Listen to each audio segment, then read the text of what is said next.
to our panel. Welcome everyone to our panel on Polarization on Demand, Netflix in Turkey at the Center for Middle Eastern Studies at the University of California, Berkeley. So you just heard it. We are recording this event for posterity. And I apologize for the background noise. There is some sewer work being done on the street. I cannot really eliminate it. But I'm pleased to say that, the Center for Middle Eastern Studies had a record number of RSVPs for this event, 230, I heard. And hence this is being done in the webinar format. That means the audience is invisible to us, the panelists, but you will be able to post your questions through Q&A. So the preferred way to ask questions is through Q&A. I will remind you of that later on. My name is Deniz Göktürk. I'm a professor in the Department of German at UC Berkeley, also affiliated with Film and Media and the Center for Middle Eastern Studies. So broadly speaking, my work addresses migration through the lens of transnational media, multilingual literature, and cinema, with a special focus on Turkish-German connections.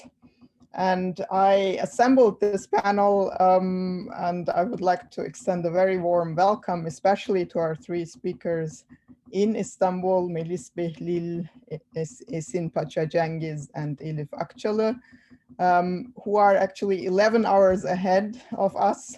So the time there is now 9 p.m., almost reminiscent of Gündüzüm Seninle, the song in Ethos.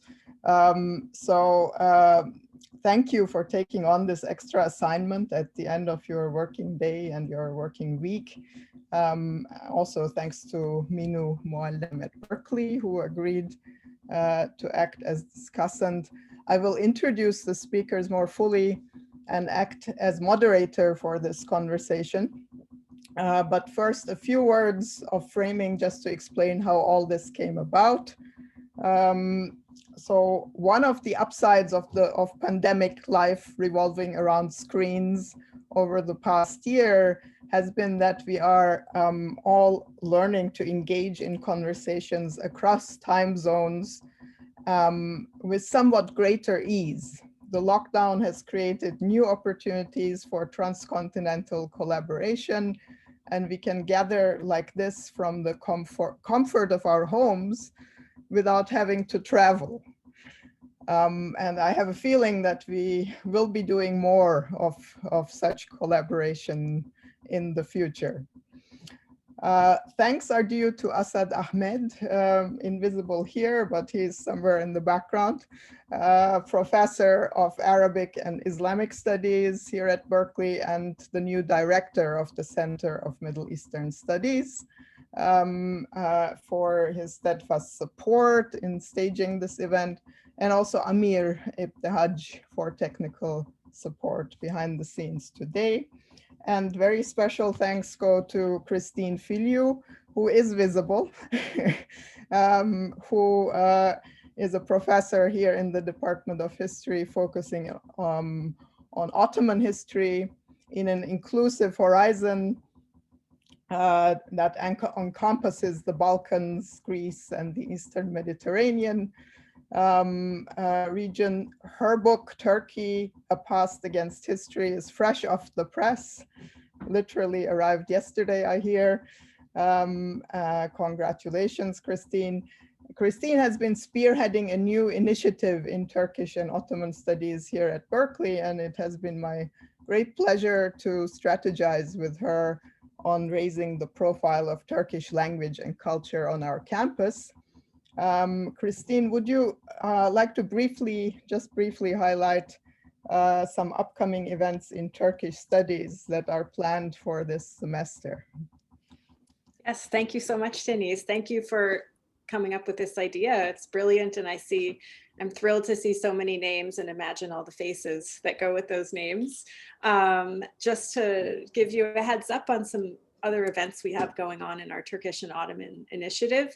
March 29th at 10 a.m. Pacific time, we have a presentation on geographies and histories of the Ottoman supernatural tradition, exploring magic, the marvelous, and the strange in Ottoman mentalities. And that is a presentation of an ERC grant that's happening at the Institute for Mediterranean Studies in Crete. And we have 2 book talks, one of which is for my own book. I'm going to shamelessly promote myself. April 2nd at 10:30 Pacific time, I'll be discussing the book with Selim Deringil from Boğaziçi and Hasan Kayalı from UCSD, and maybe 1 or 2 other people. And April 14th at 12:15 p.m. Pacific time, we have Lale Can's book talk on her book that came out last year, Spiritual Subjects, Central Asian Pilgrims, and the Ottoman Hajj. So we have a full menu of events for all interests. And this, I will turn the floor back to Denise for this very exciting event. Thank you. Thank you, Christine.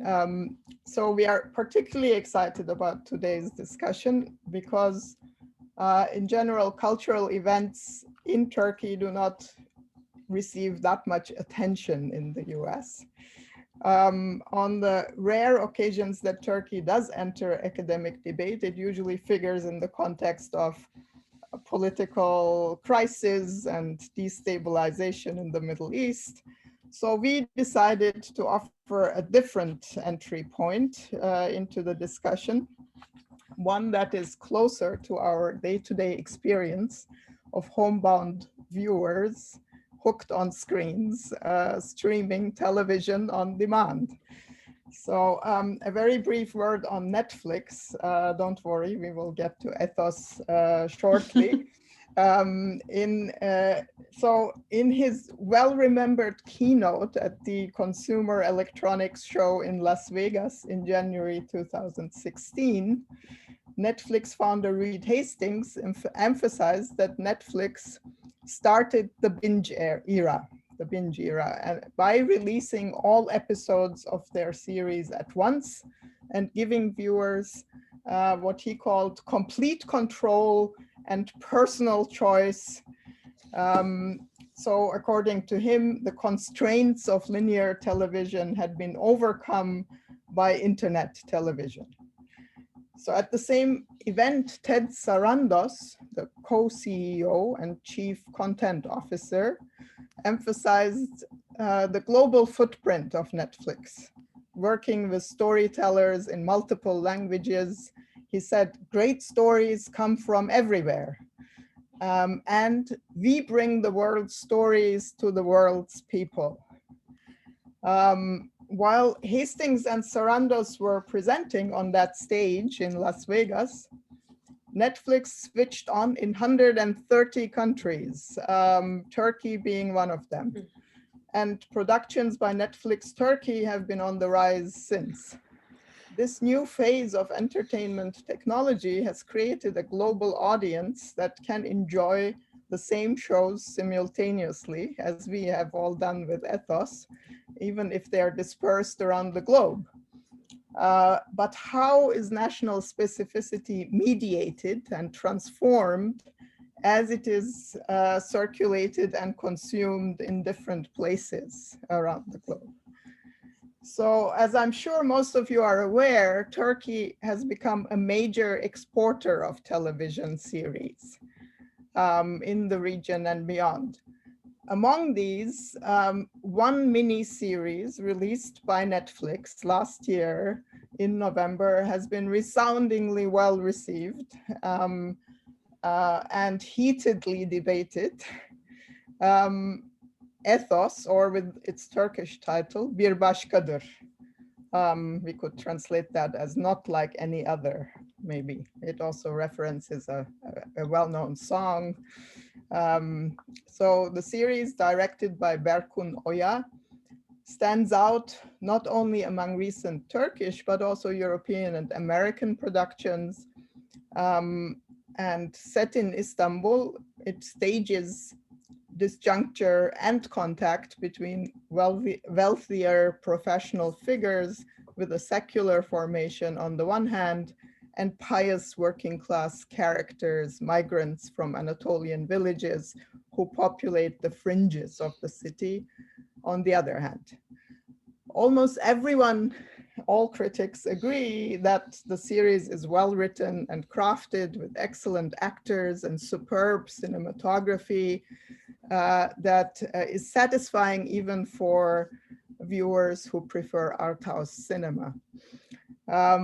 So countless online and television panels, and we are going to hear more about this reception shortly, featuring well-known social scientists, were devoted to discussing whether Bir Başkadır renders an adequate representation of Turkish society and its polarizations into religious and secular, poor and rich, urban and rural. And I believe ours is the first panel to bring this debate to the United States, making a point to focus on the series also as an aesthetic object in terms of cinematic form, remediation of cultural references, and its reception. At a time when we have all been discussing polarization with regard to social media filter bubbles, where each group believes that the other is misinformed, deluded, corrupt, and feeding on fake news, Ethos, Bir Başkadır, stages points of contact with unexpected resolutions. Focusing on the reception of the series, we raise the question whether serial viewing unsettles or reinforces the fault lines of societal and political polarization. So to discuss this question, I invited three colleagues from Istanbul to share their perspectives on the reception of Bir Başkadır in Turkey. They are all three engaged in a joint project on audience research.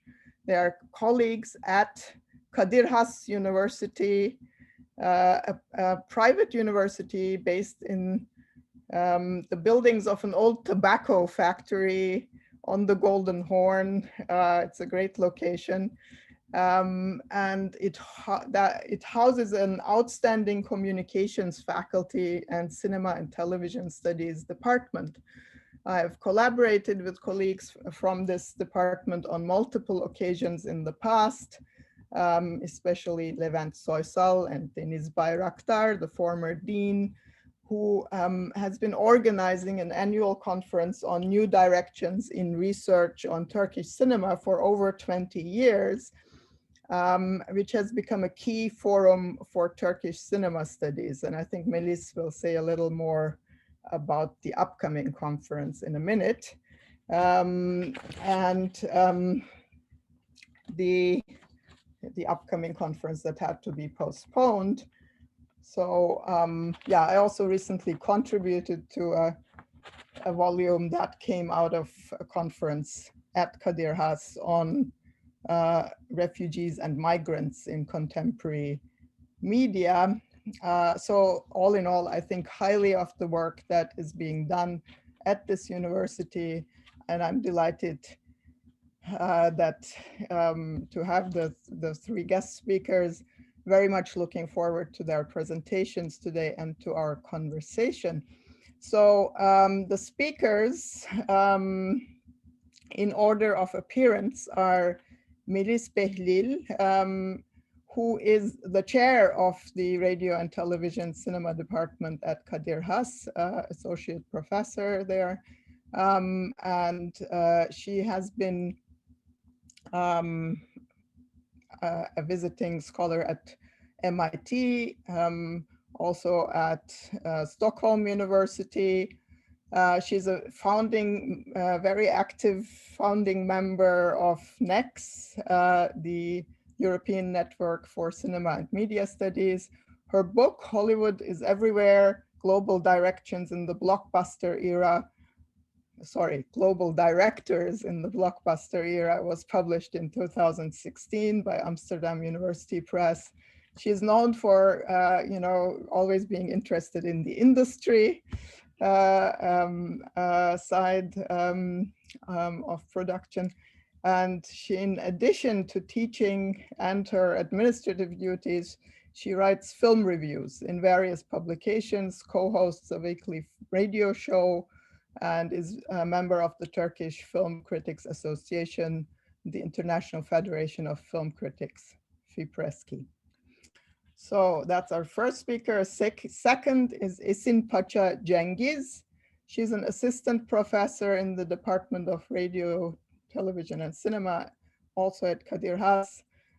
She earned her PhD in media arts from Royal Holloway, University of London. Her research focuses on the representations of the past in cinema, particularly the relationship between memory, history, trauma, and cinematic representation, cinema in Turkey, and experimental film and video.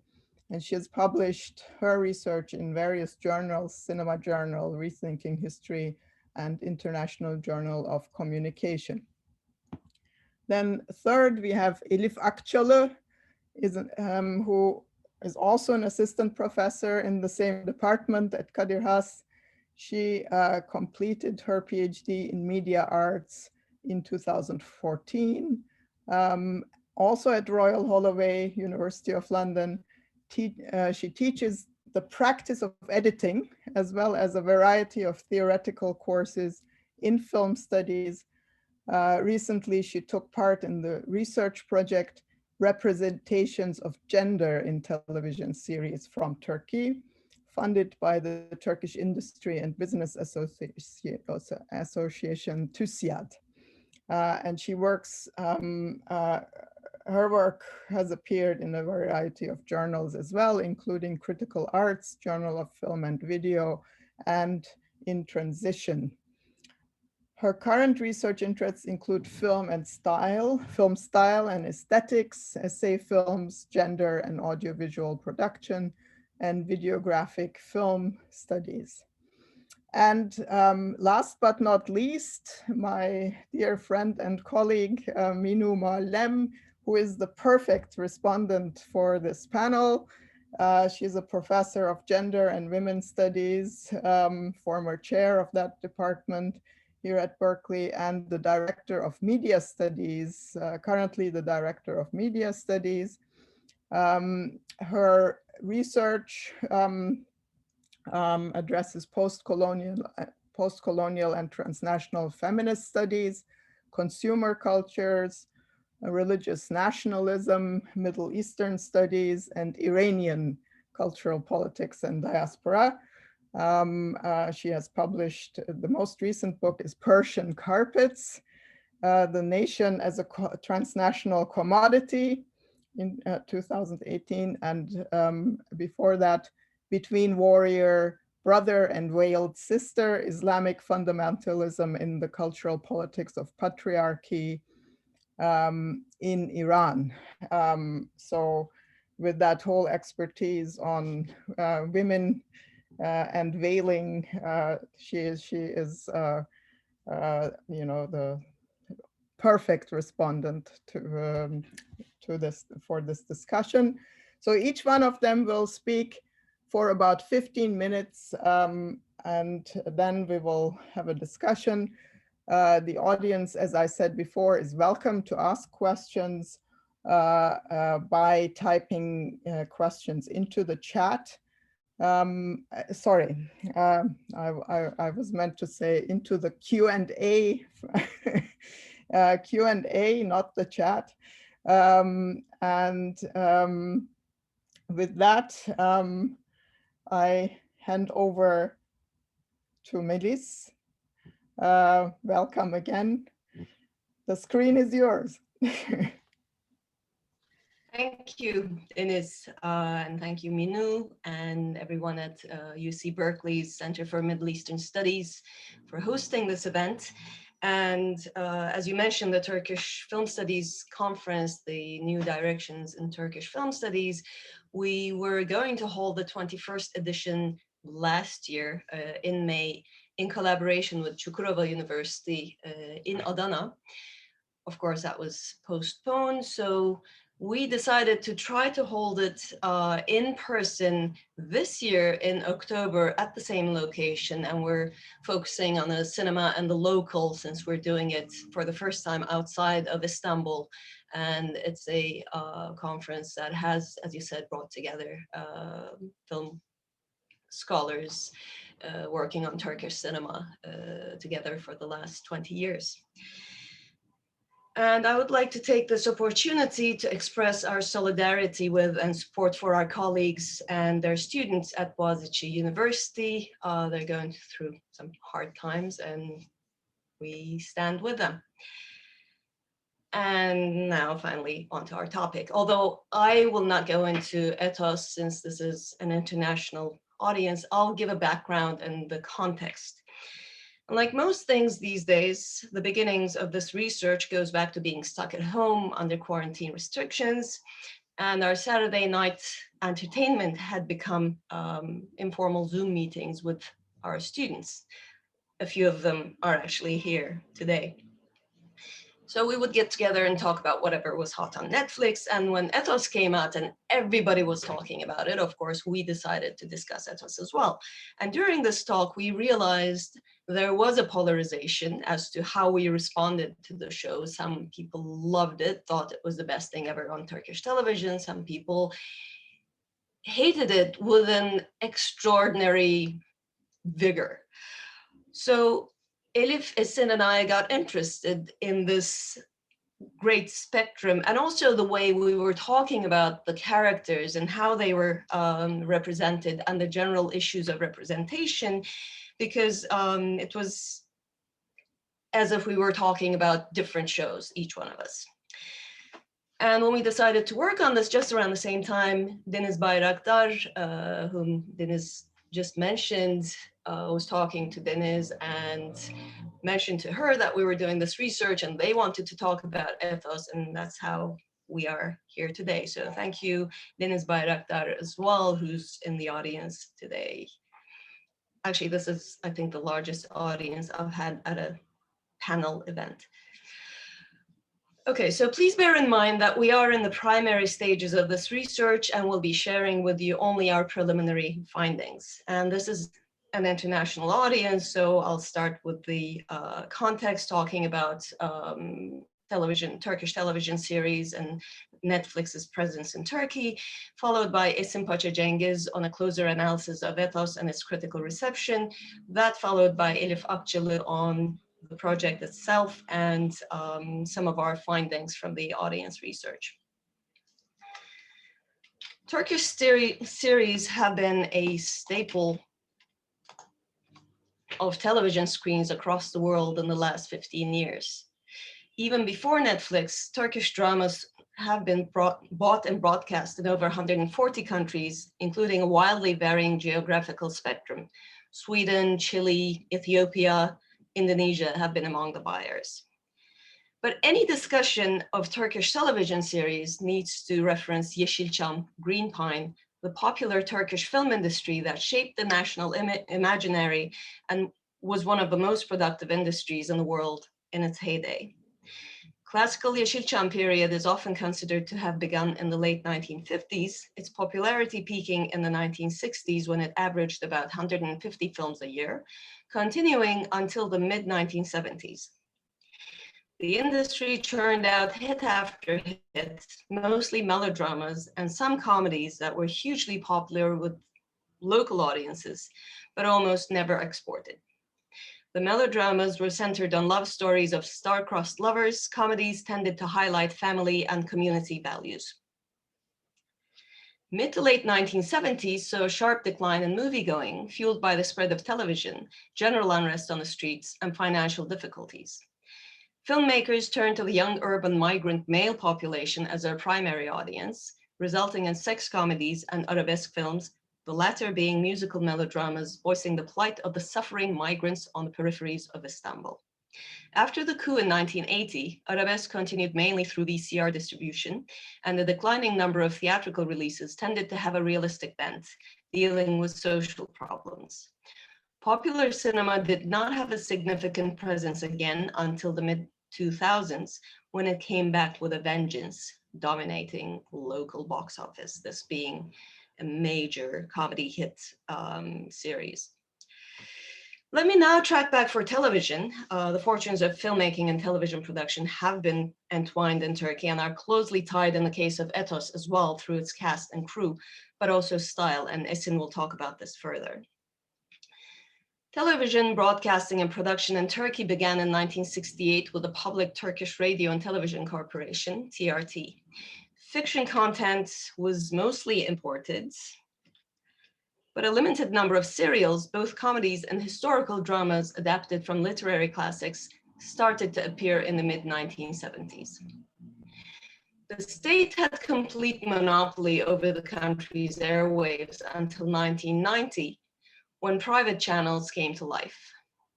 The need for content grew exponentially as the private channels were broadcasting around the clock, unlike the evening-only TRT channels in the 1970s and 80s. This demand was met mostly by narrative fiction. By the late 1990s, the increasing demand for locally produced series had resulted in a significant industry. The new local series looked towards Yeşilçam for their inspiration, and melodramas featuring star-crossed lovers and further entanglements became once again the main narratives of Turkish popular culture. They were accompanied by family or community comedies in the 1990s. While melodramas were targeted largely at female audiences, action series, particularly with nationalistic tendencies and mob-related characters, attracted the male viewers, but always with some romantic subplot to cajole the women. Deli Yürek, Crazy Heart, may have been the blueprint for this genre, but the most phenomenally successful of these was Valley of the Wolves, which spawned 2 spin-offs, 4 feature films, and a lot of scholarly debate about representations of nationalism in television. In 2001, Deli Yürek became the first Turkish series to be sold abroad to Kazakhstan. The real international expansion began with the sales of Turkish dramas to Arab-speaking countries via MBC, the largest media group in the Middle East. Turkish dramas became a bona fide phenomenon, beginning with Gümüş, Nur, billed as a modern-day Cinderella story. Broadcast by MBC to multiple countries, including Saudi Arabia in 2008, Gümüş became the highest-rated show ever in the region, attracting 85 million viewers for its finale. The number of visitors from the Gulf region to Istanbul rose significantly over the next few years, and new distribution companies entered the market, expanding the sales to Balkan countries and beyond. The show that became particularly popular in the Balkans was 1001 Nights, which would also be one of the series that opened the Latin American market to Turkish productions, along with the Ottoman court drama Magnificent Century. And that's the same guy, yes, if you don't know the shows. By 2019, Turkish series have been distributed in over 140 countries. That's without the Netflix distribution. And remake rights of many dramas have also been sold to varying degrees of success. While these series are watched around the world, there's one significant aspect that gets changed because Turkish dramas are structured differently than their counterparts everywhere. Over the 1990s and 2000s, episode lengths of Turkish series kept on growing, reaching 90 minutes. Despite protests within the industry, episodes were further lengthened to 120 and even 145 minutes over the next decade. When these are sold abroad, they are usually cut in 3. In terms of narration, this means that episodes are designed to be separated into 3 parts with hooks or cliffhangers at roughly 40-45 minutes each. One interesting case of Turkish series being sold abroad is titled Son, The End. Son is a high-end series that was not very popular in Turkey, and the first Turkish series to be broadcast in Sweden, where they cut each 90-minute episode, recut it into 30 minutes, because all these very long episodes and all the dramas feature a lot of dead time of staring and repetitions and so on. It was later successfully remade in the Netherlands and in Spain and had a pilot episode run on ABC. Its script was written by someone who might be familiar to viewers of Ethos, Berk. Which brings us to Netflix. Before that, I want to mention that the viewing practices in Turkey are somewhat different than in the US. Network television is still the dominant mode of television consumption. But especially among the younger audiences, and especially for non-Turkish content, informal distribution is very common via streaming sites and torrents, informal being pirate. In fact, Netflix CEO Hastings acknowledged this himself in an interview he gave in 2016 as Netflix was entering the Turkish market. I quote, "Netflix operates in 190 countries now, so we have a lot of audience experience. We know well what kind of series and programs they want to watch. For this particular reason, we do research about a specific country and find out what they watch and what they liked watching in the past.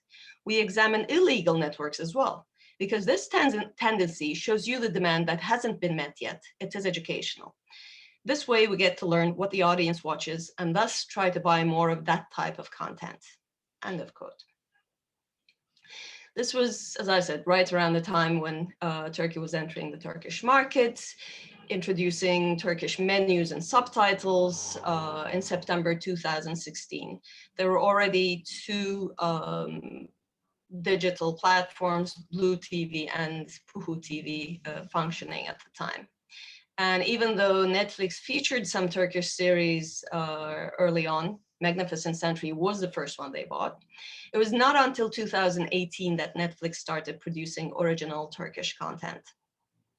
So it started with The Protector, Hakan Muhafız, in 2018, The Gift, Atiye, in 2019, Love 101, 2020, as well as Ethos, of course, and just last month, 50 Square Meters. All of these were produced by leading local production companies along with Netflix, companies like Ayyapım and BKM. It was a running joke in the industry, actually, when Turkish production for Netflix started, and every scriptwriter, every producer seemed to be preparing a project for Netflix. And to some extent, it still is. And why was it such an attraction? The budgets were larger, episodes were shorter, which implied also better working conditions because you're not preparing a 2-hour episode every week for 30 weeks out of a year. And lack of censorship were the three main reasons. Turkish broadcasting is under the control of RTÜK, the Radio and Television Supreme Council. Council members are appointed by the parliament with a president and majority from the ruling conservative bloc and with no women. Broadcasters are under close scrutiny. There's no swearing, no nudity, no sex, no homosexuality, no political commentary, and no alcohol or tobacco consumption. In fact, if regular network series show non-Turkish content with alcohol or tobacco, those spots on the screen are blurred, which looks pretty ridiculous, actually. Digital platforms were not subject to this until August 2019, when a new regulation was introduced. This implied that Netflix would have to receive a broadcasting license and open an office, which it did and was announced by the president of the council. And until now, after they started becoming subject to RTÜK's regulations, the only officially censored item was Cuties, which created a controversy in the US as well with its Netflix poster on the left. Unlike in the US, though, in Turkey, Cuties was removed from Netflix's slate in September before it even began. Unofficially, this has already created an environment of self-censorship. Over last summer, one series called Şimdiki Aklım Olsaydı, If Only, was scrapped just a day before going into production. The series included a gay character, and according to the head writer of the show, Netflix decided to pull the plug in order to not have to change the script because they said it went against their principles. But this also means that all other projects being written from now on will have this incident in mind and will be designed with self-censorship. Ethos was the first Turkish film show that premiered after these developments. Clearly, Netflix is not being as strictly controlled as network televisions at the moment, and Ethos featured situations, dialogues, and characters that have been long missing from the network series. But to talk about Ethos itself and to discuss that content and other things, I now give the word to Esin. Thank you.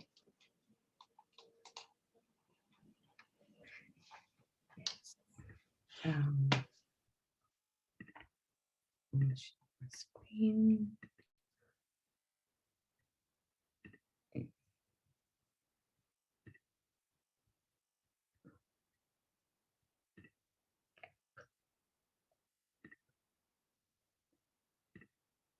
You can see it now, right?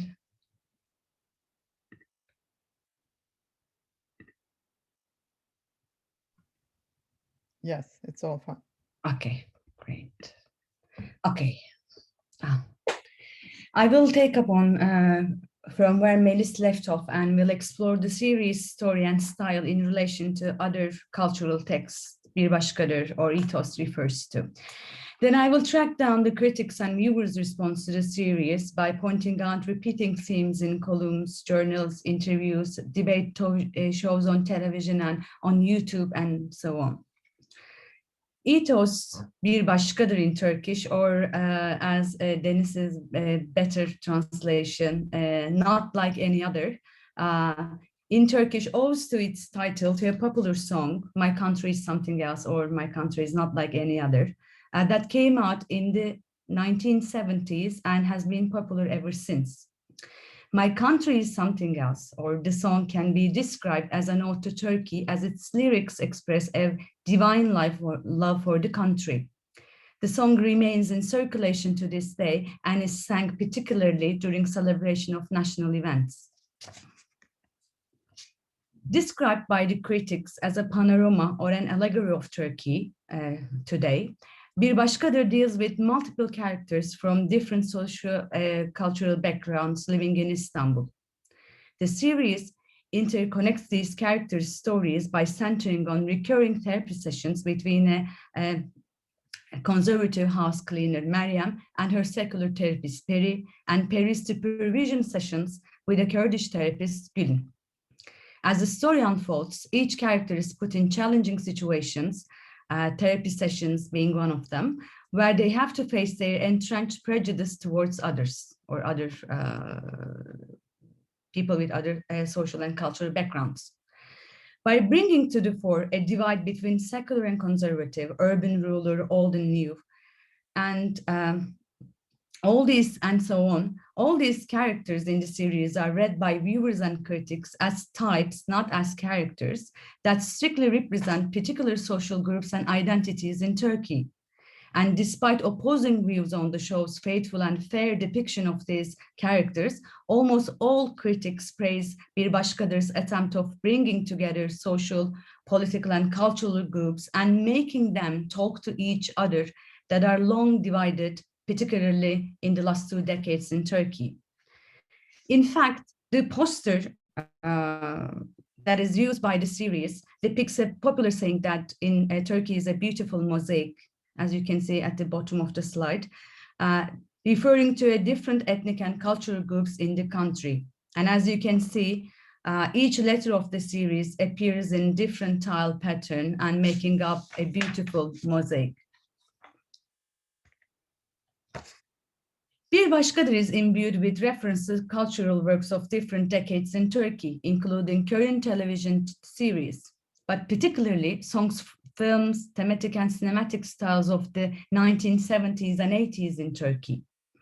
The show's style, for instance, is reminiscent of the cinematography of the popular films in Turkey, in Yeşilçam, in the late 70s and 80s, where as Melis briefly mentioned, Yeşilçam was in decline due to the increase in television sets, economic structure of the industry.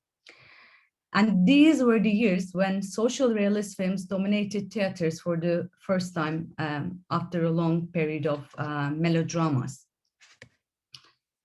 So if you look at these screenshots, only few of them are actually from Bir Başkadır. These are the ones. The others are from the 80s and 70s films that resemble the cinematography of the entire series.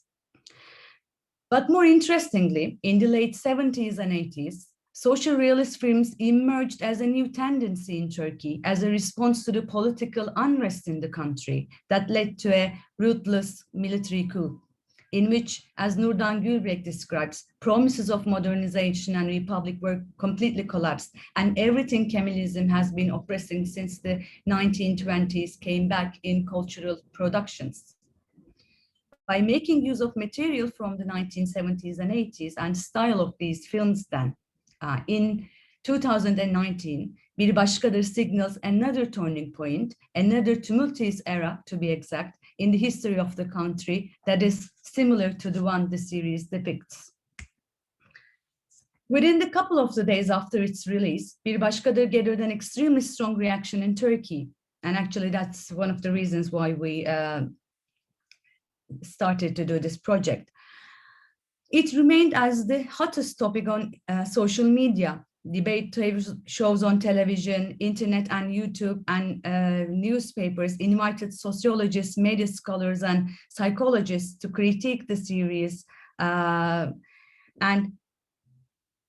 YouTube channels made special videos for the urgency of the matter as they described in these videos, and online posts were made and by the viewers, and as they share, it remained as a central discussion topic in their WhatsApp groups. I must say, actually, there are very few film scholars who were invited to critique the show or to criticize the show, or very few filmmakers who actually has written or said anything about the show. So I think this signals very important, and this is a very important issue. Among these critics, some loved the show, some and others hated it. But more than this, the series have triggered heated debates that have transcended depictions of the characters, the story and style of the series. In fact, as you can see on the slide, the show's typography, style, and images are recirculated and reused and appropriated to comment on various issues or other traumatic moments in the history of Turkey. Or they were proposed, the characters in the show were proposed as candidates that should run against the current government for the upcoming elections.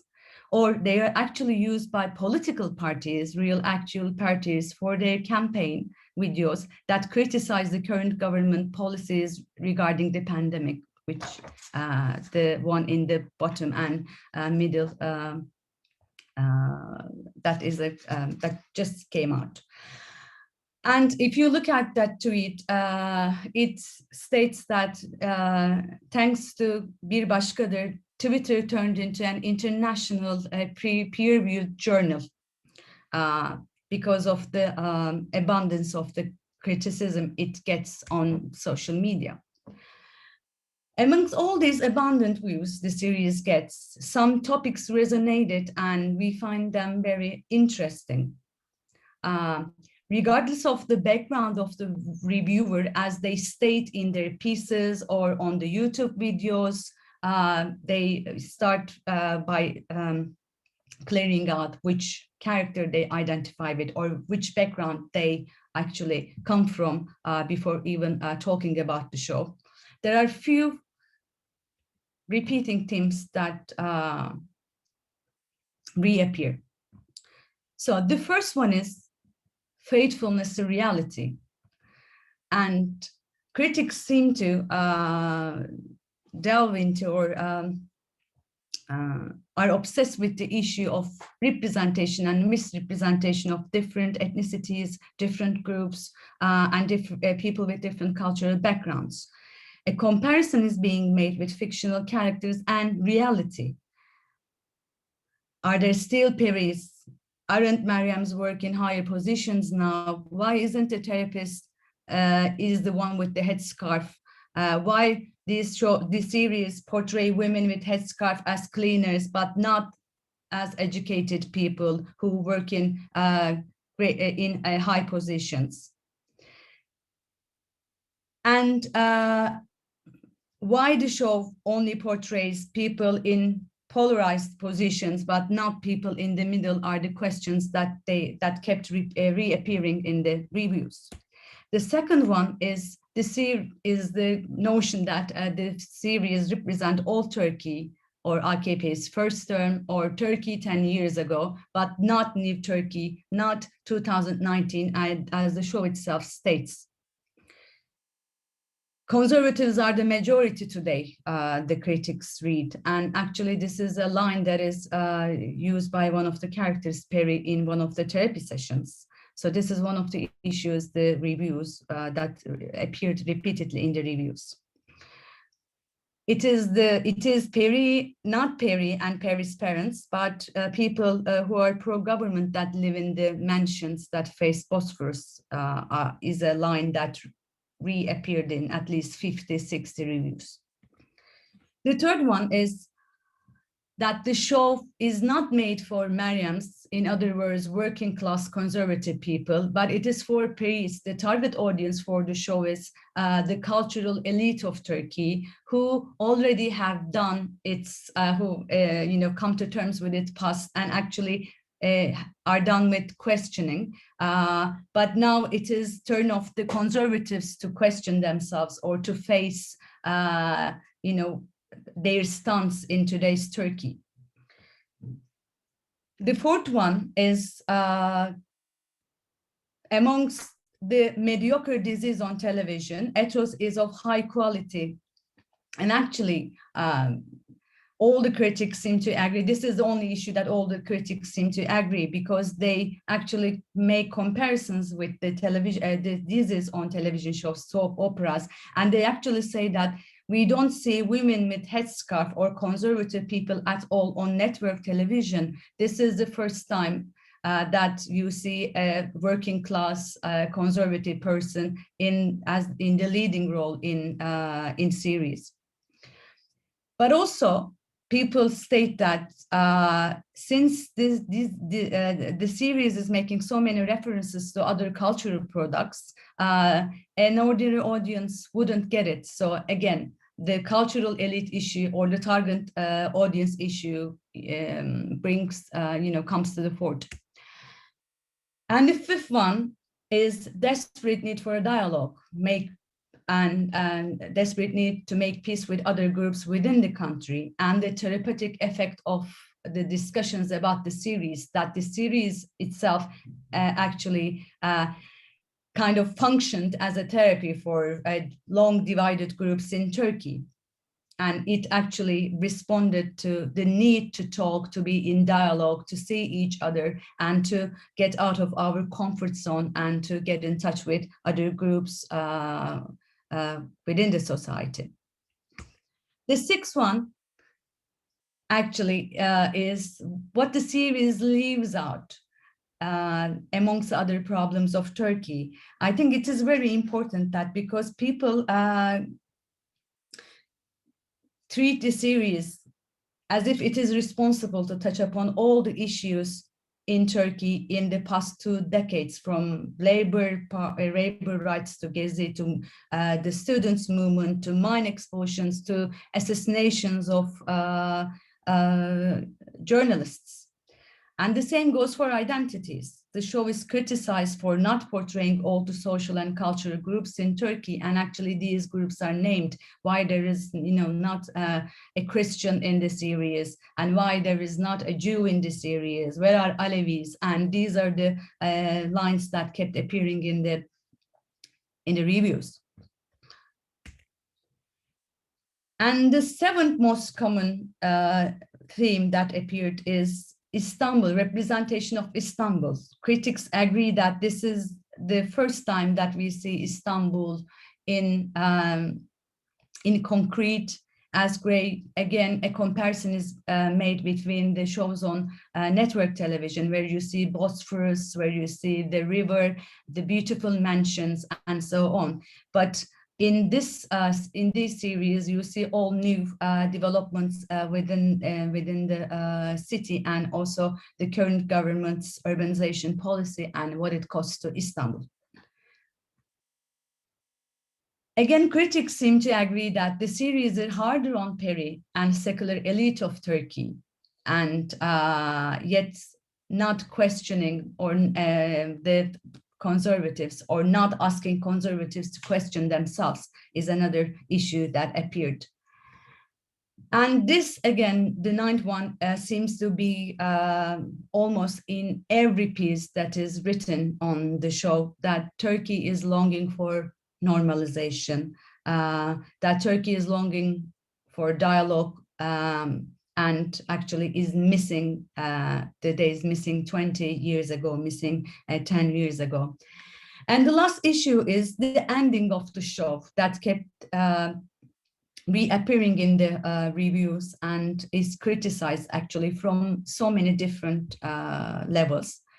But again, if we can kind of cluster these comments and just come up with a line that would describe it, it would be that the question that, does this series say that it will be all fine after this term is finished? Or does it say that nothing can be solved because this is an open wound that has been around for 100 years and it will go on? Nothing will be beautiful as we planned, that Turkey is a beautiful mosaic is an outdated term that doesn't apply to today's Turkey or Turkey in the last 2 decades.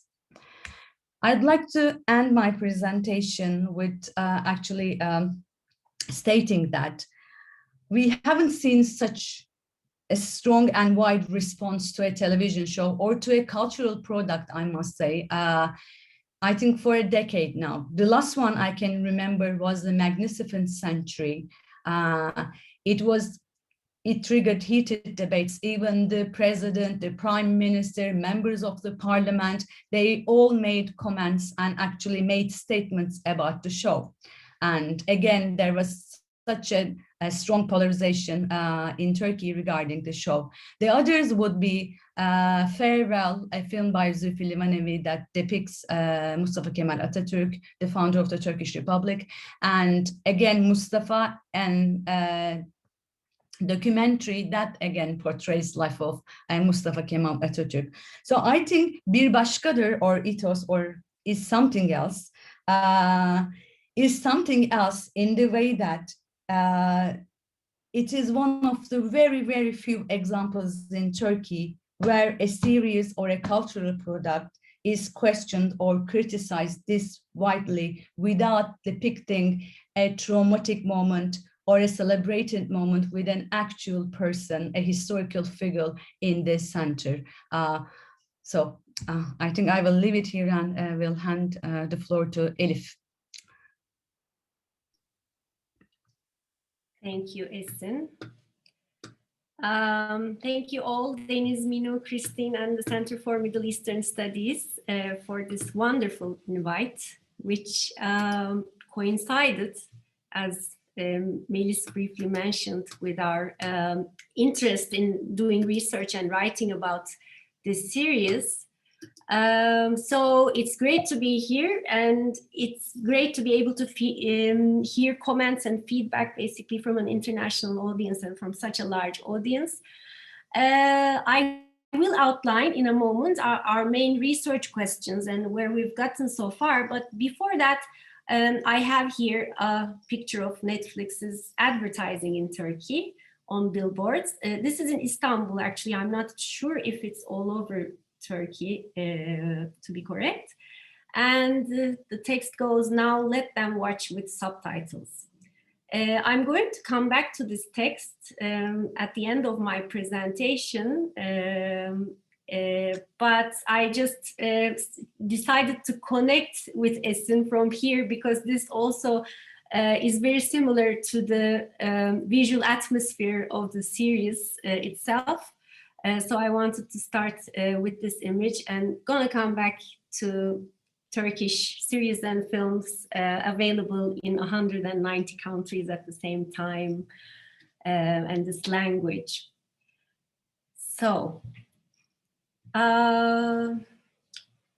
what motivated us to look at this series initially was this immediate and abundant critical response that Ethos received, as summarized by both of my colleagues on social media, plus in written and broadcast criticism by writers, critics, and scholars. And it's still been going on. I mean, I guess evident in the number of people who attended even today. Everybody wants to keep on talking about it. As much as we were intrigued by the quantity of criticism, we also noticed the varying and contrasting nature of these responses at first glance. So maybe for the first time, we all steered our focus from the series' story and style towards contextualizing and understanding audience experience and critical reception. That's why we started going through first the criticism, and there were people who loved or hated the show for the same reasons, suggesting that they interpreted the show from a variety of different and mostly opposite viewpoints.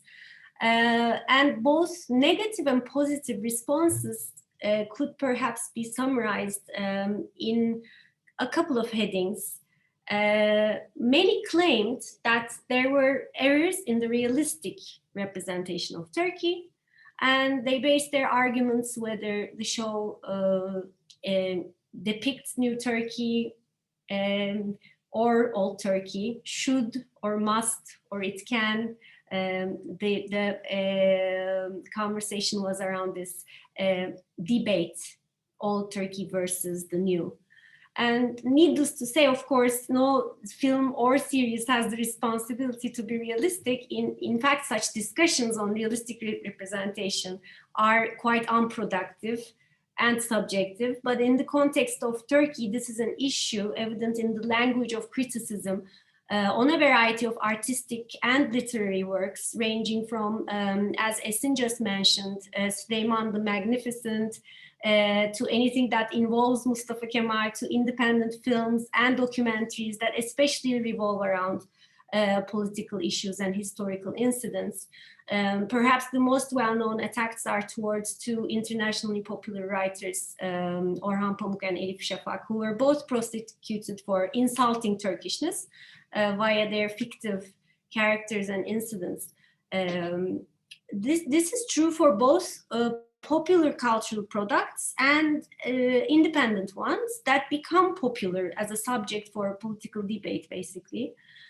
So in that sense, there is already a convenient environment that bases its critical evaluation criteria on the level of likeness to reality. And this kind of standpoint also does not allow the possibility of the existence of neither multiple realities nor multiple interpretations.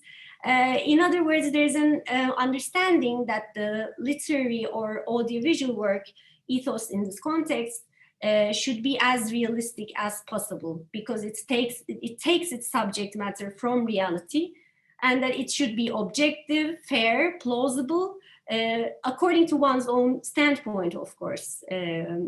So it's quite an impossible, I guess, argument. But we're familiar with this kind of response. Perhaps the timing, being in the middle of the pandemic and being online, even triggered the amount of response much more compared to these other examples we listed. Moreover, of course, this is one of the most politically turbulent decades in Turkey's history, and responses to political or social issues become polarized at once on media. Whether it's about economy, gender issues, or Hagia Sophia being turned into a mosque again.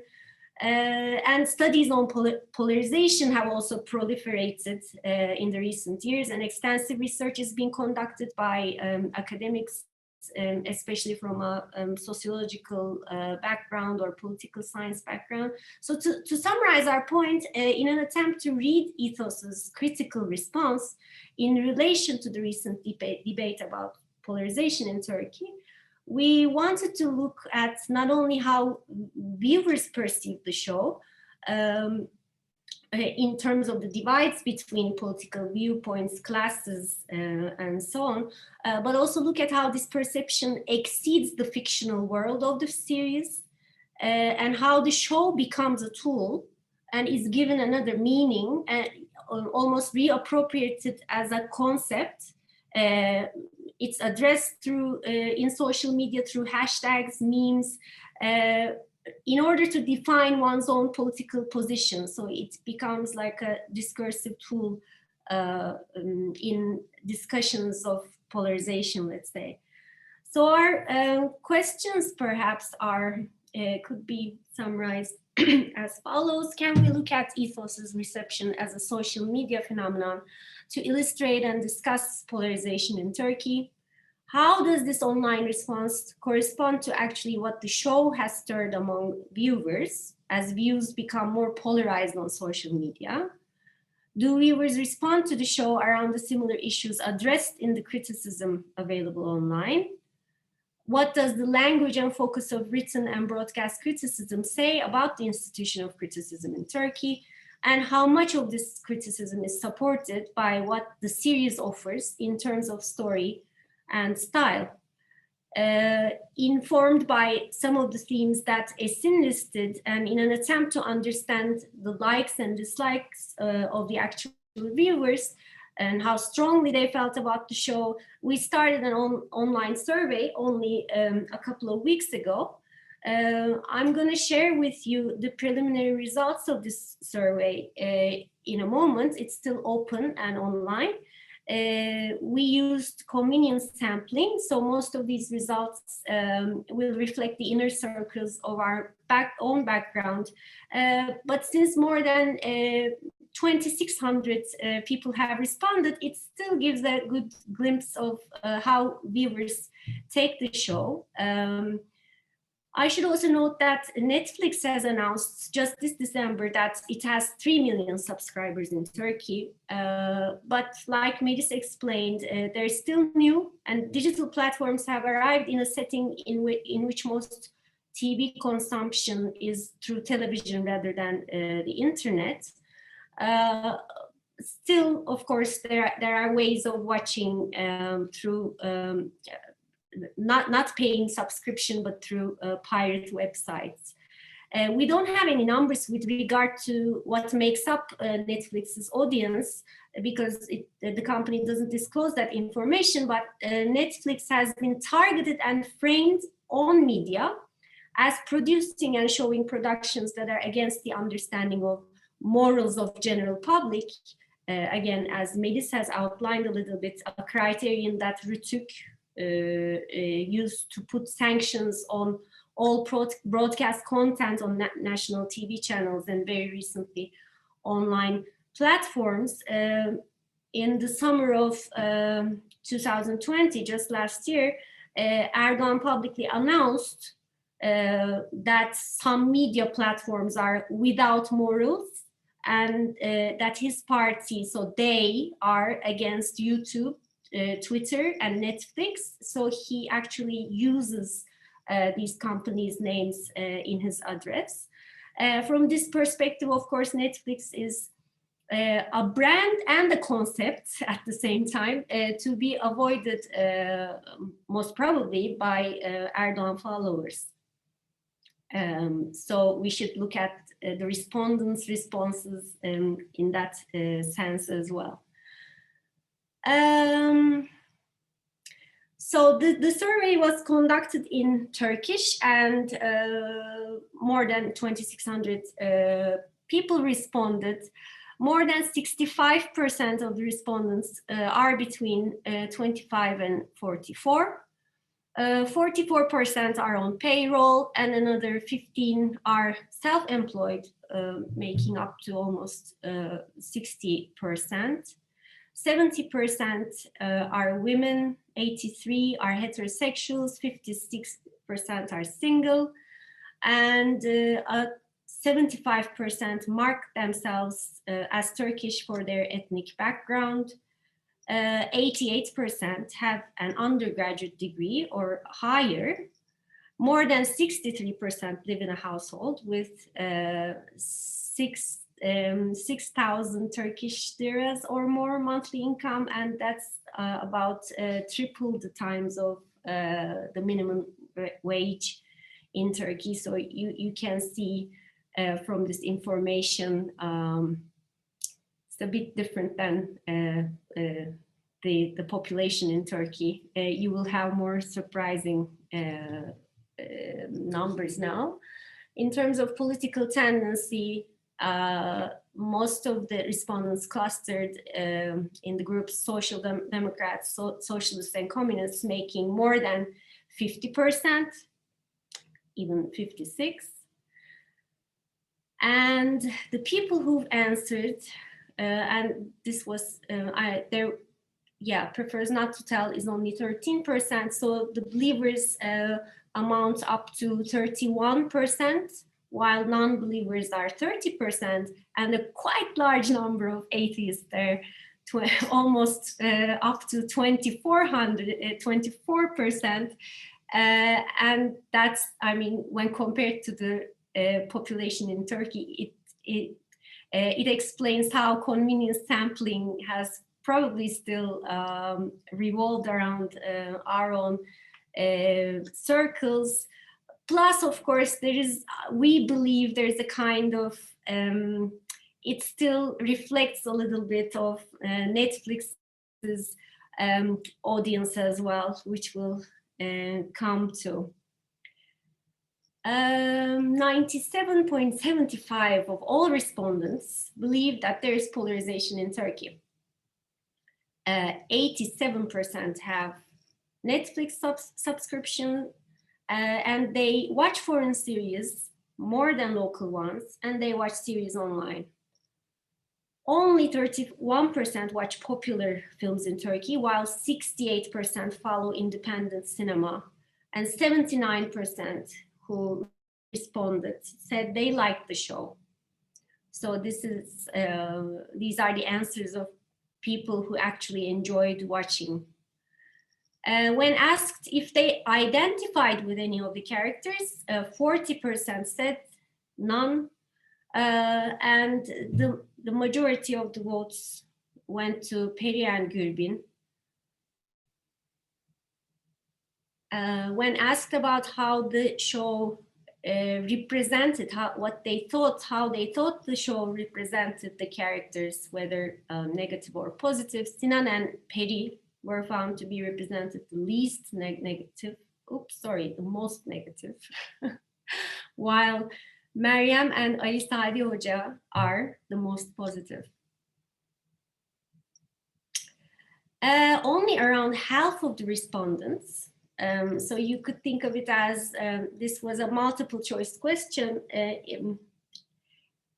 Those who didn't select this means they didn't agree with this. So there is this polarization here actually reflects that of what we found in the written critical criticism. So only around half of the respondents agree that the characters and events are close to reality, that the series offer a correct analysis of current Turkey, and that places, events, and characters are familiar.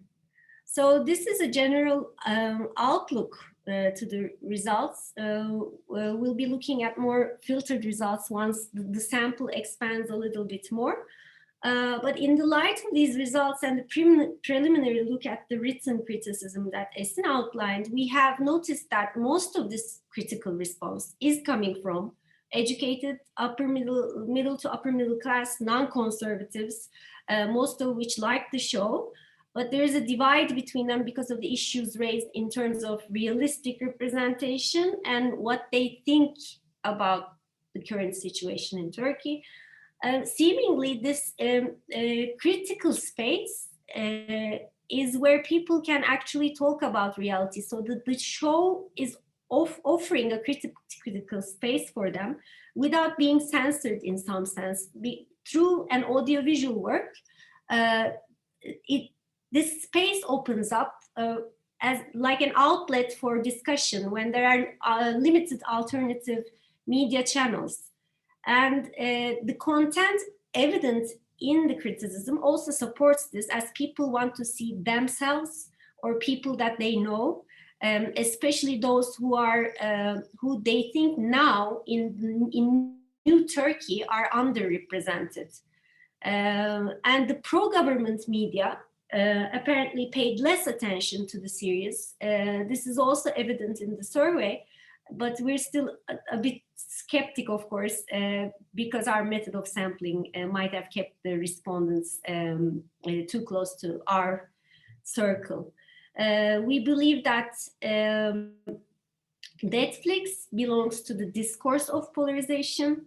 The platform is addressed as foreign and immoral, so perhaps watching Netflix is appropriated with drinking alcohol and having premarital sex or being a non-heterosexual, because Erdogan has used Netflix since last summer in his addresses, as previously explained, in his threat to close down social media platforms.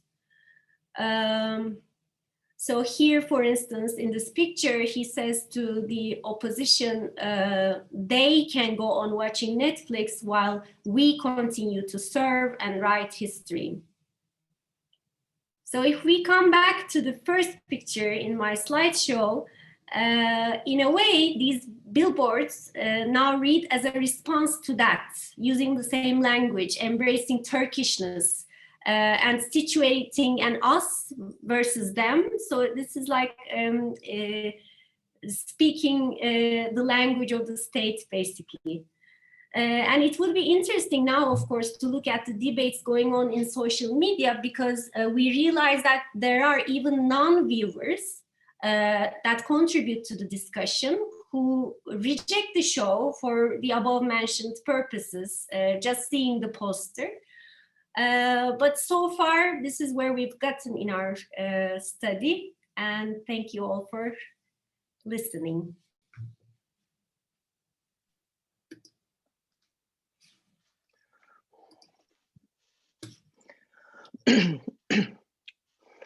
Hi, I would like to thank Professor Deniz Göktürk, as well as the Center for Middle Eastern Studies, Professor Filio, as well as many other people who organized this event and invited me to be part of it.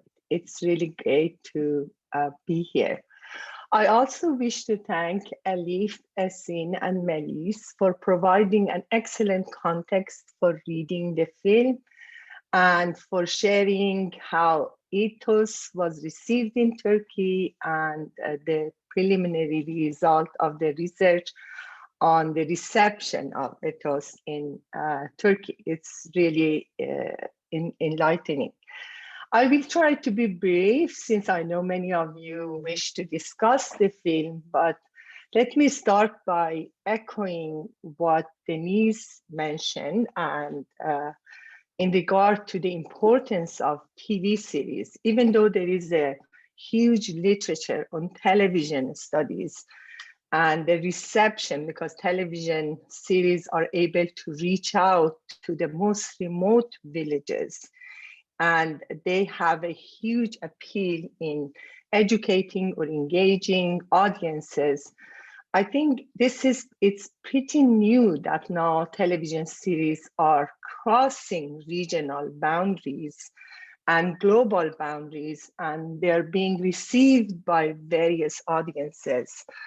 And I would be very curious not only to hear more about the reception of Ethos by different communities in Turkey, but also how Ethos is being received by global audiences in North America, audiences in Iran. I know Turkish TV series are extremely popular in Iran.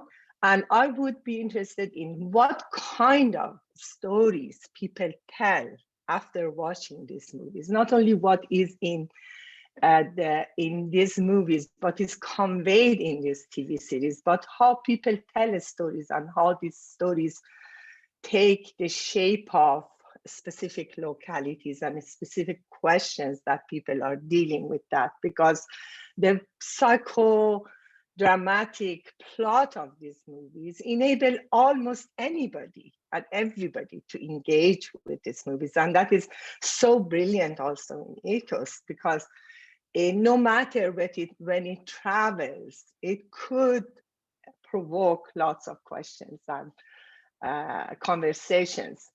So I have two basic questions that are asking for more information. And then I agree with Essine that some films and some TV series are read as documentaries or sociological research. And they're not. And so as a scholar of cultural studies, I prefer to think about what the TV series Ethos enables us to think about, and how and in which ways it opens up a space to see what we could not see before, especially when we put a group of people that are connected through a web of relationships under a therapeutic filmic gaze. So my first simple question, asking more information, is about the politics of translation that some of you mentioned, from the translation of the title to the translation of the film into English, because I don't know what is lost in translation, because when you translate, for example, not like any other to the concept of ethos, or there are a number of instances where Maryam refers to Perry as a sister. So I was wondering, what are the politics of translation? What gets lost in translation? Or what is it that, for those of us who are not speaking Turkish, what is it that we don't get? Because I'm sure there are different levels of linguistic expression that when you read the subtitles, you miss it. Does Maryam speak the same language as Perry, and how is it different? So I would be very interested in hearing more about that. And my second question, asking for more information, is about the soundtrack of the movie, especially the old song by Ferdi Özbeğen, and which I heard it's a part of the arabesque music, and there is no translation of the lyrics in the movie. When you watch the movie, you can get a sense of that. And we know very little about what kind of affects this song or is supposed to create, and what do we learn from the soundtrack.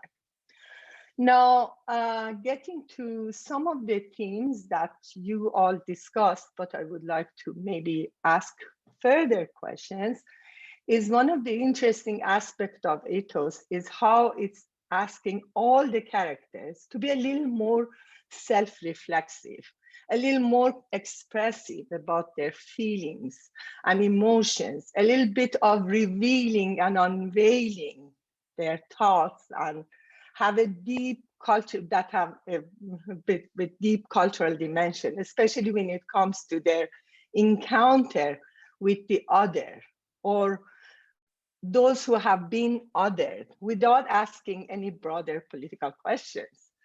Along the lines of Elif's questions, I would like to say, could we say that by representing and depicting some of the dichotomies that are profoundly affecting regional, national, local, and personal identities in the region, including secular, religious, tradition, modernity, equality, difference, rational, emotional, veiled, unveiled, men, women, this TV series open up a space for an interrogation of the complex questions of identity and difference in Turkey since colonial modernity, as well as they are relevant to other parts of the region. Is this theme related to the return of Gofule, or what is repressed since Turkey's modernization, as Essine noted? Or is this resulted from a refusal to talk about secular Muslims? Because we refuse to acknowledge that there are Muslims that are secular. So if you are a Muslim, you have to abandon, secularism. If you are a secular person, you have to abandon, your affiliation with religion. So I think it is probably time to talk about secular Muslims and their kind of their presence all over the region, all over the Muslim world. All these forms of polarization on demand are complicit with how we think about any country where politicization of Islam or the reinvention of Islamic tradition as a form of modern lifestyle creates anxieties about what the nation states have failed to provide, including social justice, gender equality, minority-majority issues, and many other issues, leaving a space for the village community to fill the gap left widely open by the nation state. For example, I find the character of Hodja fascinating. He functions as a therapist, as a community counselor, but also offers a more ecological conception of life when he juxtaposes two different kinds of flowers, one artificial, the other one natural. So to demonstrate, human fragility and vulnerability, or human life fragility. What do we make out of this character in the movie and his worldview? So also, while Mariam's veil, the favorite subject of Western audiences, unfortunately, is the signifier of difference in the film series, what I like about the film is that it does not limit itself to physical veiling, but represent multiple instances of veiling and unveiling of emotions, senses, thoughts, and actions, from the safe veiling of self-unveiling of Hodja's daughter to veiling or concealing of her lesbian relationship with another woman, from Mariam's reluctance to unveil her desires in Perry's office to Perry's confession of her deep stereotype vis-a-vis veiled Muslim women in her therapy session. Could we then conclude that the film message is that we can join our way out of the dark places, specifically in the movie? Mariam is in a dark place because of her numbing and avoidance. Perry has deep anxieties about Muslims taking over, or as she says, they are taking over. They are, they are becoming very strong, as well as the Rehana's traumatic experience of rape, her brother's failure of controlling his angers. And could we say that through this kind of self-expression, we find a way to lighter and lighter thoughts, to become unstuck and to get going again? So is the movie deeply neoliberal in subordinating politics to therapeutic intervention, or an investment in the politics of expression? Or is the film offering a way out of the experience of helplessness? In other words, what does the film consciously or unconsciously say about the desire as the basis of one's behavior, or how emotions and affects animate desire or lack of it? So also the film displays anxieties of Perry. Of course, as she refers to Islamists, her anxieties are deeply rooted in the history of modernization, westernization in Turkey, of course, very much relevant to Iran and some other parts of the Middle East. Religion has been perceived as the other of modernity, a site of tradition, a place of oppressive patriarchal practices. could the TV series create an opportunity to discuss the racialization of religion or Islamophobia or Islam in this context? Could we actually, could that be a part of, could that become part of the discussion of Islamophobia in the West, as well as, you know, those anxieties of the rise of Islamists in Turkey that might have different roots, but still have like commonalities through the racialization of religion within the context of colonial modernity. So also the film opens up a space to interrogate class relations in its intersection with questions of race, sexuality, religiosity. While Maryam and Peri do not share class relations and religious conviction, they still deal with gender and sexual systems. For example, both deal with a daily job that is invested with emotions or requires lots of emotional labor. So both of them are dealing with internal and external misogyny. Both of them are dealing with a gender and sex system that is promoting certain forms of normativity. Maryam, however, Peri has way more class resources to negotiate her situation, to become mobile, to travel, even though traveling doesn't help apparently. And Peri is stuck in place. Peri has to negotiate with the village community. So in that sense, what is the significance of mobility and immobility in the film? So especially given that we are living in the context of masses of diasporic people, masses of people moving around the globe. So my last comment would be a very interesting but also problematic aspect of the film, which is the representation of sexual desire that is not challenged towards reproductive heteronormativity. Why does the film veil sexual desire while makes Hodja's daughter unveil herself? Does unveiling is required for someone to challenge reproductive heteronormativity? Could one be a practicing Muslim and a homosexual as well? So why is the film closing up the possibility of a veiled woman not being invested in heteronormative desire or not being invested in the kind of institution of reproductive heteronormativity? Are we suggesting that religion is incompatible with non-heteronormative desire?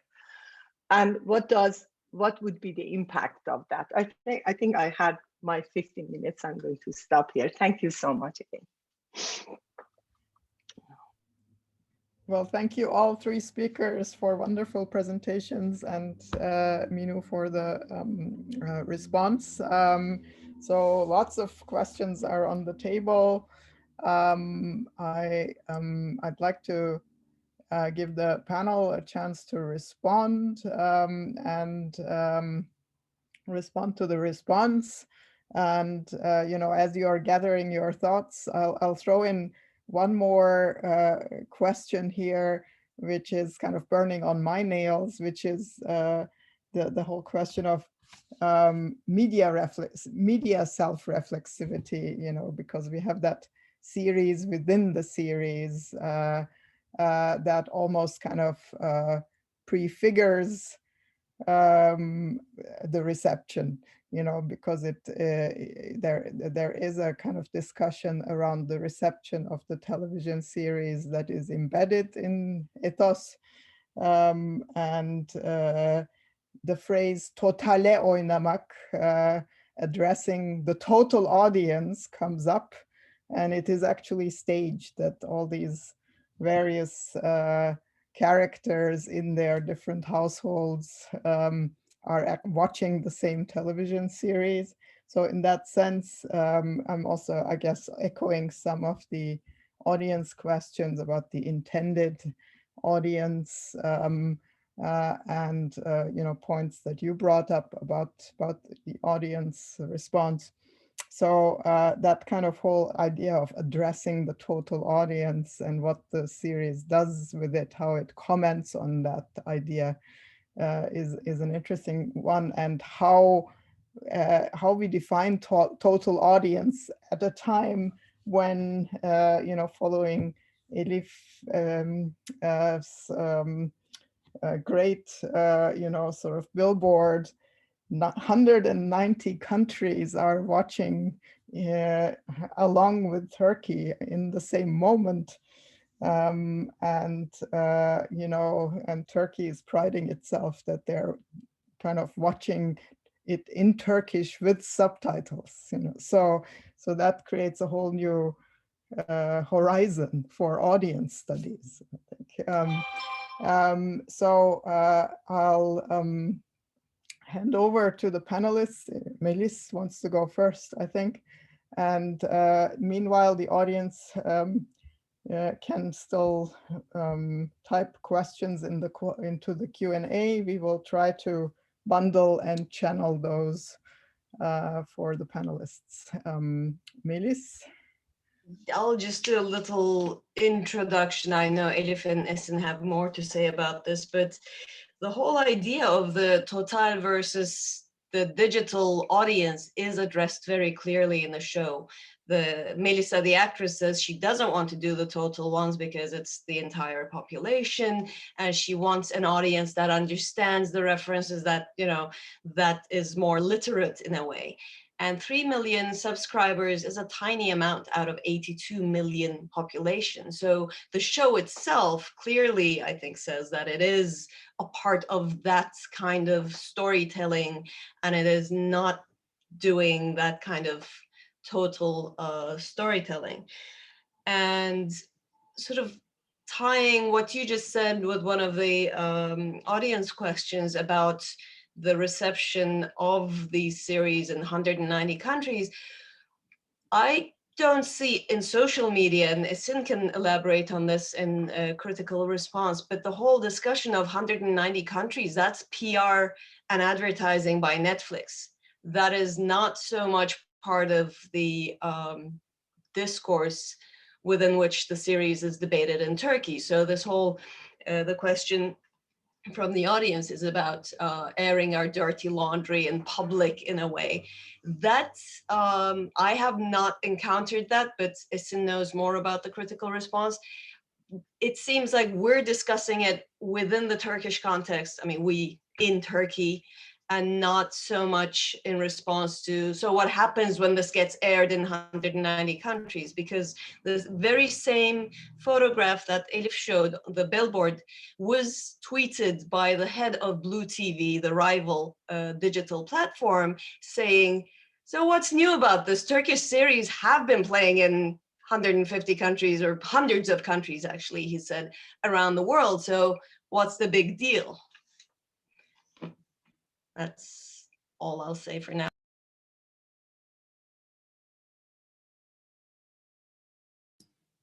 Esin, do you want to go ahead? Maybe a little bit about... Maybe I should add, for playing for the total, I'm the creator of the show, the director and author, writer of the show is Berkun Oya, who is a very famous playwright, actually, and who is not doing or making his life out of writing popular cultural productions. And actually, he gave only one interview, and in that interview, he mentions that he made it as a small production. But regardless of that fact, actually, the way the series is debated is very interesting. Thanks, Melis, for bringing this up, because I mean, I didn't put this in the repeating themes, but actually it is one of them, that this show, regardless if the people liked it or hated the show, they think that this is the only show that is on Netflix that is truly local. And at the same time, it is the most sincere show. Because the other ones that Melis showed, including the films actually that were on Netflix, they aimed maybe not total audience of Turkey, but they aimed international audience. But as I saw in some of the questions here, there's so, and as you know, my presentation actually was in a way pointing out that this is, I mean, imbued with references and that are particular to Turkey and particularly Turkish cultural climate, let's say, or cultural productions, films and songs and so on. So the fact that, you know, all the authors find this very genuine in a way is, I think, very, it is something that opposes what Elif showed, that, I mean, the idea to begin with was, or the fact that, you know, people are asking that the series were made for Paris, but not for the total, is also, again, raising the same issue that this is a small production. And by the way, this is the first time that Netflix produced a series that was actually, that came out without a writer's room, but they came from an author, let's say, a director, a scriptwriter. So I think these peculiarities or these, you know, things that is that led critics think that this is the only sincere, only genuine show on Netflix in Turkey, and it is the only one that was actually successful abroad.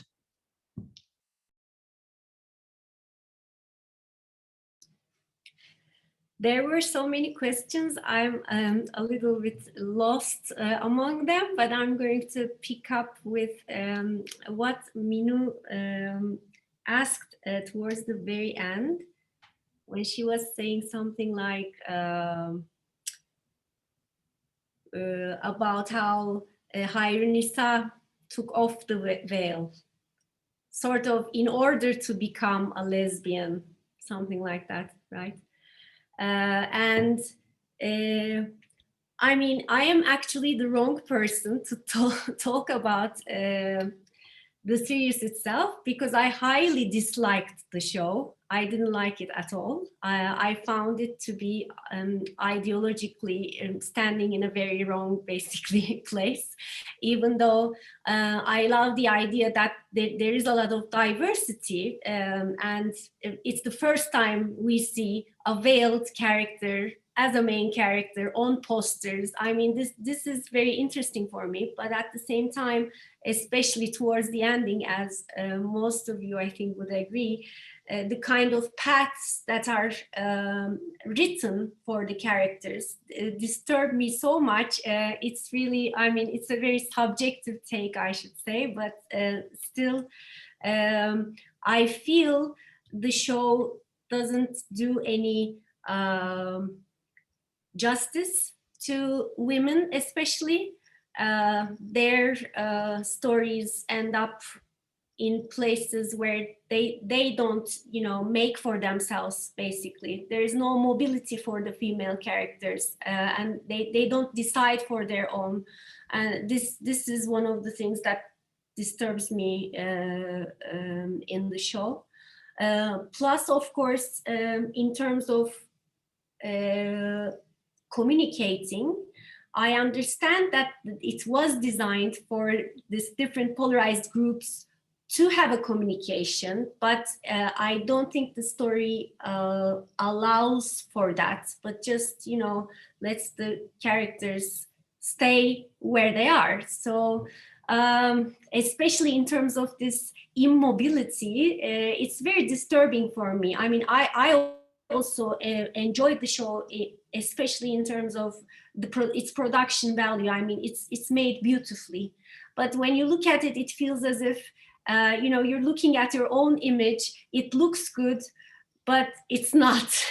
I mean, it's nice to watch, but it's very disturbing at the same time. And this contrast is what made me dislike it towards the end. I hardly could watch the finale, to be honest. That's a great point. I mean, the show really kind of also straddles this, you know, sense of presenting something truly local with all these cultural references, and at the same time addressing an audience, global audience. and this sense that it is sincere or humane, is very human, also came across to viewers that I've talked with here, who don't have any connection to Turkey. So that seems very interesting how that was achieved. And the writing might have something to do with it. I have a couple of questions here that I'd like to highlight.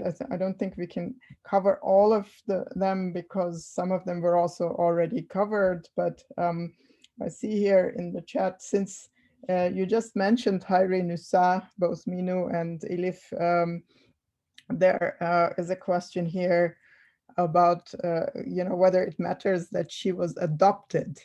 And in that context, I'd also like to mention that I read the Hoja as a return migrant from Germany.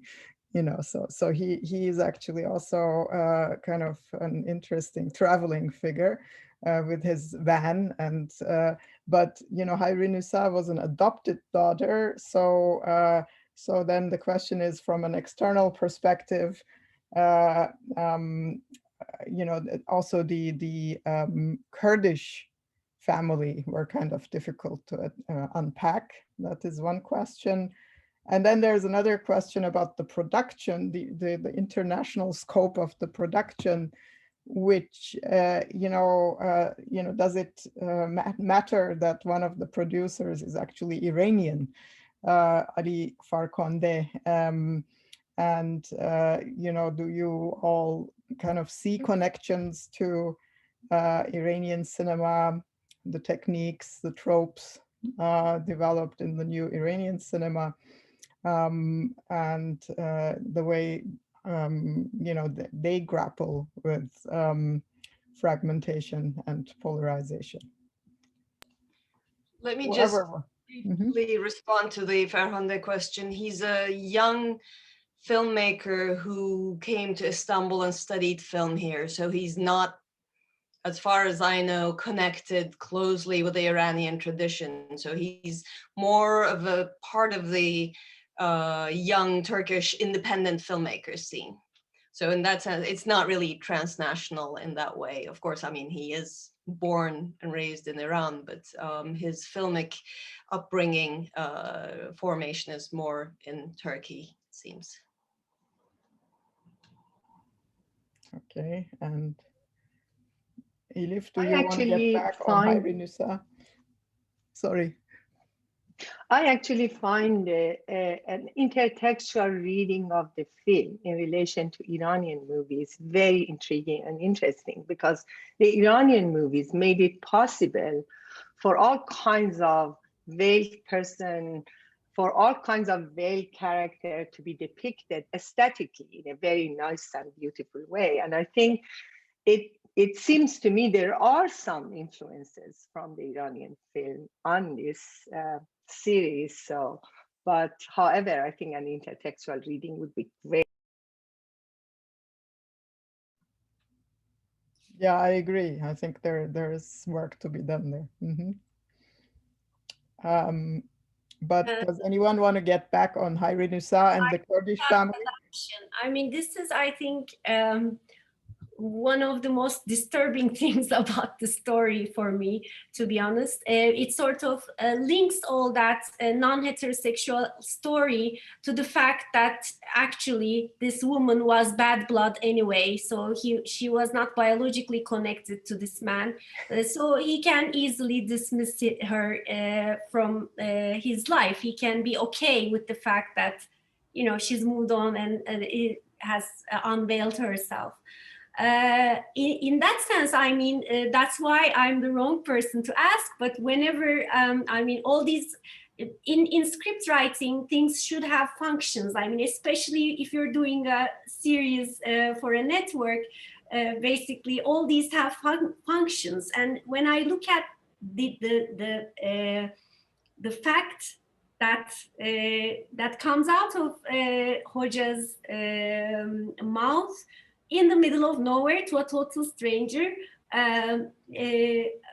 saying that she was adopted, it doesn't serve anything other than, I mean, it doesn't serve the story anymore. It doesn't serve anything other than for us to know as audiences, especially if we don't like the fact that she has unveiled herself, to sort of ease our pain. I don't see any other function. So in that sense, I mean, there are many other examples that I can give of, in the show. I feel as if even though it's made for Netflix, they have certain limits. They have to adapt themselves to a sort of restrictions, even in the fictional world, because some things just cannot be pronounced, and something has to have to stay in that, you know, ideological closed, basically, sphere that we're trapped in. So in a way, the show tries to show as if we are going outside, but actually puts us in again. So that's where I find the position of the filmmakers, the script writers, everybody who's involved in the production, basically. So I can't read that in any other way, to be honest. The fact that she is adopted. There is a follow-up on the Hoca, which relates to the portrayal of violence. You know, isn't the unveiling redeeming the Hoca, letting go of the daughter quietly instead of punishing her? And I must say, that's how I read it. It was a very benevolent, you know, approach. He is further redeemed by the revelation that the daughter is but an adoptee. That would be also closer to my reading. Yeah, Hoca is definitely, revealed, but is it the only way? I don't know. Redeemed. Well, I mean, yeah. Mm-hmm. And as a result, Hoca came out to be, as you saw in Elif's charts, as the most well received among the characters. Everybody thought he was portrayed very positively, so no one's arguing about that. But it's sort of at the on account of his daughter not even being really connected by blood, so that's a little unfair. Right. And the second part of the same question, that actually raised a lot of debates. The Kurdish representation, the Kurdish family, and that was one of the things that was also discussed and criticized. And just because this is coming from a non-Turkish audience member, it was, I would imagine, it would be difficult to understand the references to Kurdish identity, both in that family and also the fact that the rapist is very clearly marked as Kurdish. And that is one of the biggest problems I have with the show. So none of us fully love the show. I mean, Elif really hates it. I'm somewhere in between. But that was one of the main points for me to distance myself. And I don't know if that comes out to foreign audiences, which kind of goes back to Minu's question about translation, because the implication that he is a seasonal worker means something for the Turkish audience. I don't know if that was clearly defined, or I actually looked up the English version when I was watching the first episode, and Peri says she graduated from Robert. She doesn't even say that, she says Robert in the Turkish version, which means a highly selective elite high school. Again, to Turkish audiences, that would come with a whole baggage, and there's so much more research to be done there, like a comparative looking at all the translations and how those are received, and that would be very, very exciting to do, definitely. And I'm sure more people will be looking at this show. Yeah, I think that question of language that Minu raised is a very important one, and there are all these nuances in how people speak that don't translate in the subtitles. Obviously, Mariam does speak a very different Turkish than Peri, also in terms of intonation and vocabulary and all that. So that and the Kurdish family brings in also the Kurdish. The parents are speaking Kurdish there. So there is a whole range of questions that we could still address, but I think we need to wrap up, right? Unfortunately, but thanks, thank you all, Melis, Esin, Elif, for spending these 2 late hours with us, and for your wonderful, rich presentations, and to Minu for bringing up all these interesting points, and thanks to the audience for holding up and and engaging.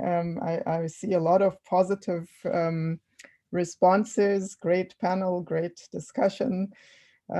So people, I think, liked it. And I hope we can continue such discussions in the future. So let this be a beginning. Thank you so much for having us. Thank you all. Thank you. Thank you so much for having us. Thank you. Yeah, thank you. Thank you. That's great.